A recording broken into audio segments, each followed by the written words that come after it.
Olá pessoal, hoje nós vamos falar um pouquinho sobre a pena de multa. A nossa aula de hoje então é a terceira penalização prevista no nosso ordenamento jurídico, a terceira sanção.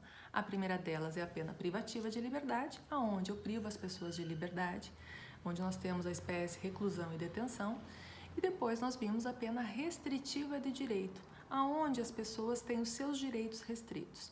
A terceira penalização que nós temos, a terceira sanção prevista no nosso ordenamento jurídico, é a pena de multa.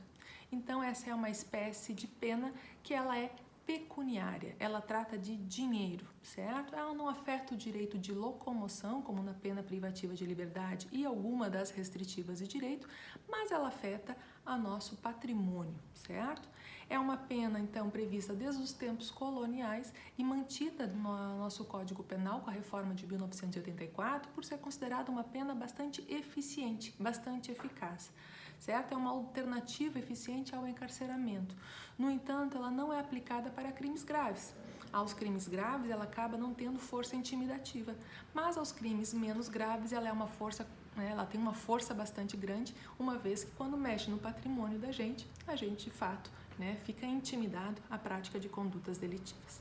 Mas como nós já vimos no final da nossa outra aula, existem duas espécies de pena de multa, certo? Então, embaixo de cada um dos crimes, segundo o princípio da legalidade, que diz não há crime sem lei anterior que defina e não há pena sem prévia cominação legal, nós temos embaixo de cada conduta delitiva a cominação da pena. Então, nós temos, como já vimos, a pena prevista ali, a privativa de liberdade, através da reclusão ou da detenção, e nós vamos ter a pena de multa também escrita, somente a restritiva de direito, que é a conversão da privativa de liberdade. Mas a pena privativa de liberdade e a pena de multa estão expressamente determinadas no nosso Código Penal, embaixo de cada um dos crimes, tá certo? E em função dessa cominação é que nós vamos enxergar essas duas espécies de pena de multa. A primeira espécie é a cominada diretamente no preceito secundário do tipo penal incriminador, ou seja, quando a gente vai ler a pena de multa no Código, a gente vai ver pena, reclusão ou detenção e multa. Ela é um preceito secundário porque ela está junto com uma segunda forma de penalização. E aqui a gente não vai ferir princípio do bis in idem, porque a pena para aquele crime, ela não é só privativa de liberdade, ela é também a pena de multa. O legislador entendeu que para chegar à finalidade da pena, interessante é aplicar a reclusão ou a detenção e a pena de multa. Então nós vamos encontrar, principalmente nos crimes contra o patrimônio, quando eu mexo no patrimônio do outro, vão mexer no meu patrimônio também. Em sendo assim, nós vamos encontrar o crime e embaixo dele a sanção, pena, reclusão ou detenção e multa. Peguem lá o artigo 155, furto, subtrair coisa alheia móvel para si ou para outra. Ponto. Pena, nós temos reclusão de 1 a 4 anos e multa. Então, nós temos aí a espécie combinada no preceito secundário do tipo penal. O crime de extorsão, 158, pena de reclusão de 4 a 10 anos e multa. E ainda o estelionato, 171, vamos lá, pena, reclusão de 1 a 5 anos e multa. Então, ela é combinada diretamente, é para tu aplicar diretamente, o juiz tem que aplicar as duas penas, certo? A segunda espécie é a substitutiva ou vicariante. Ela por si só já diz, ela substitui a pena. Então, ela substitui a pena privativa de liberdade não superior a 1 ano. Então, nós vamos encontrar as penas não superiores a 1 ano, ou seja, os crimes considerados menos gravosos, a seguinte nomenclatura. Crime X, pena de detenção de tanto a tanto ou multa. Então, a gente vê que o juiz ele vai ter que optar ou pela pena de detenção ou pela pena de multa. Vamos pegar lá um exemplo disso, o artigo 147. Vou pegar aqui junto com vocês. 147 diz o seguinte, vamos lá. Crime de ameaça. Ameaçar alguém por palavra, escrito ou gesto, ou qualquer outro meio simbólico de causar-lhe mal injusto e grave. Pena, detenção de 1 a 6 meses ou multa. Então, a gente percebe que a vicariante, a pena vicariante, a substitutiva vicariante acaba sendo para crimes menos graves, onde a gente substitui a pena privativa de liberdade pela pena de multa, tá certo? Pois bem, mas como se aplica a multa? eu já falei para vocês que o direito penal não gosta de mexer com dinheiro, né? A gente já viu que o direito penal ele aplica a prestação pecuniária lá na restritiva de direito, ele determina de 1 a 360 salários mínimos, né? Porque o código ele tem que vir dar essa determinação, essa sanção. Mas ele também tem que mexer com dinheiro com a pena de multa. E como é que ele vai fazer isso? A aplicação da pena de multa, ela é feita através de uma fórmula. Essa fórmula é dias multa e valor do dia multa.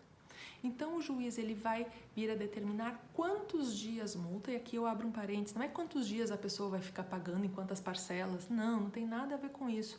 Dias multa é a fórmula. Ele vai vir a determinar quantos dias multa e depois vai vir a determinar qual é o valor de cada dia multa. Então, a fórmula é dias multa vezes o valor de cada dia multa. Não sei se vai aparecer aqui para vocês, mas aqui vai aparecer o contrário, né? Que a câmera está invertida. Dias multa vezes o valor de cada dia multa, nós temos a pena de multa. Eu vou colocar depois isso aqui lá no materialzinho e vou postar para vocês, tá certo? Mas vamos lá, vamos ao nossa pena de multa. Então, o juiz ele vai vir a determinar quantos dias multa. E isso está determinado no artigo 49, parágrafo 1º, não é inciso, nosso material está inciso 1º, mas é no parágrafo 1º. Então, o juiz ele vai vir a determinar quantos dias multa. Como a gente sabe que o Código Penal é uma segurança para nós, para evitar os arbítrios, então nós vamos ter também determinado quantos dias multas o juiz pode aplicar.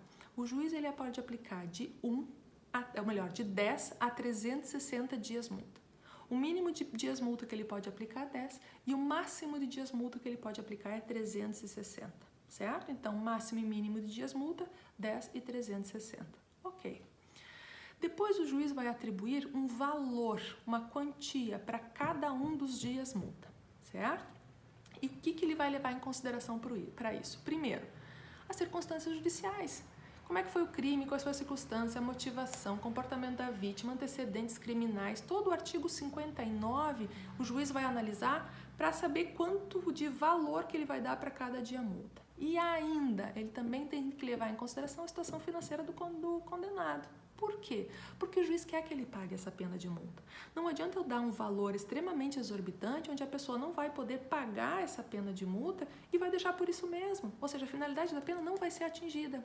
Agora, mesmo que esse valor para alguns possa parecer pouco, mas a pessoa ela tem condições de pagar, vai sofrer, mas tem condições de pagar, isso sim serve para a finalidade da pena, para a questão da prevenção e para a retribuição também. Então, o juiz tem que levar em consideração a situação econômica do condenado, é bastante importante, certo? Em sendo assim, ele vai determinar então quantos dias multas, de 1 a 360, e o valor de cada dia multa. O valor de cada dia multa também é determinado pelo nosso Código Penal. Também temos que evitar arbítrio. Em sendo assim, o Código determina que o mínimo que pode ser atribuído para cada dia multa é 1/30 do salário mínimo, ou seja, um dia de trabalho. O mínimo. Então, o mínimo que pode ser aplicado é 1/30, certo? E o máximo que pode vir a ser aplicado é 5 vezes o valor do salário mínimo. Salário mínimo vigente à época e o salário mínimo nacional. Então, 5 vezes o valor do salário mínimo. Se nós for pegar o salário mínimo de hoje, que está em 1.045, 1/30 para cada dia multa que pode vir a ser determinada é de R$ 34,83. E o máximo do valor de cada dia multa, R$ 5.225. Agora o juiz ele vai determinar quantos dias multa e aí vai aplicar a fórmula, tá certo? Veremos a próxima.